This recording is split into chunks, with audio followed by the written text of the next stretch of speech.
Hi, hello sa inyo. Ako nga po pala ulit, si Kuya Mix. Samahan niyo ako para sa aking check-up for today. And, syempre, una, GRWM muna tayo or get ready with me. Nothing special naman sa mga OOTD ko everyday. I'm just wearing my usual clothes. Effortless baga?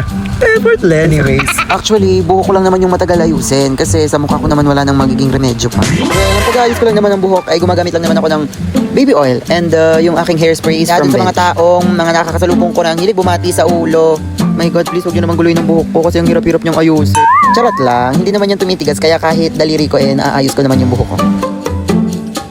Actually, sumisigaw na ang aking inay that time dahil 10:30 na daw. Dahil nga naman kami ay may biyahe pa because ang hospital ng doctor ko is sa Medical City Ortigas siya this Saturday. Well, of course, kailangan natin magdala ng extra cash dahil sa hospital tayo pupunta. And yes, nagpapalit ako ng bag.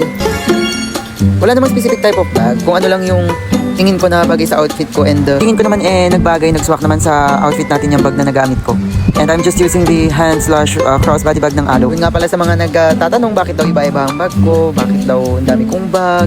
Hindi po yun akin, sa nanay ko yun. Okay, tama na ang get ready with me. At ito na nga, nakarating na nga tayo sa the Medical City Ortigas. And ang arriving time namin is 12 p.m. Biniro ko pa nga yung nanay kung hindi nakakatanda ng lugar, kung kaya niyong lumabas ng Medical Arts Tower to the main lobby. And syempre, hindi, naku, mawawala yan. And yes, around 2 p.m. na kami nagkita ng doctor ko. 2 p.m. na niya ako na-check up. And thank you Lord dahil ang gaganda ng mga lab results ko. Even my ECGs, my blood test, etc. And another good news is my doctor lowered the dosage of my maintenance. But there is still a glitch on something. Pero manageable naman na. Unconscious. Yun yung last work natin. Pag-chest pain, no?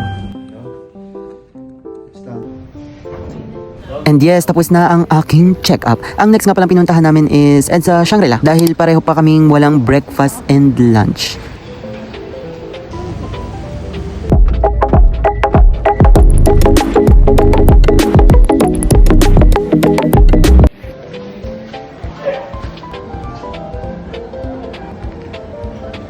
.5. Kung makakuha ng papel at ballpen, kala mo maganda yung sulat.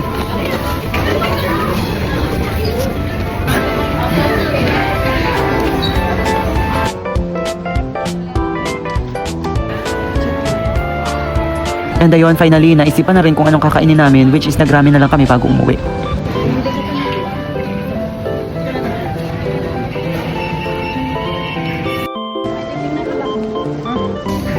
O siya, hanggang dito na lang. Maraming salamat sa inyo. Sinisititan ko na ang nanay ko't nako, nawawala kung saan naman nasuot ang bata.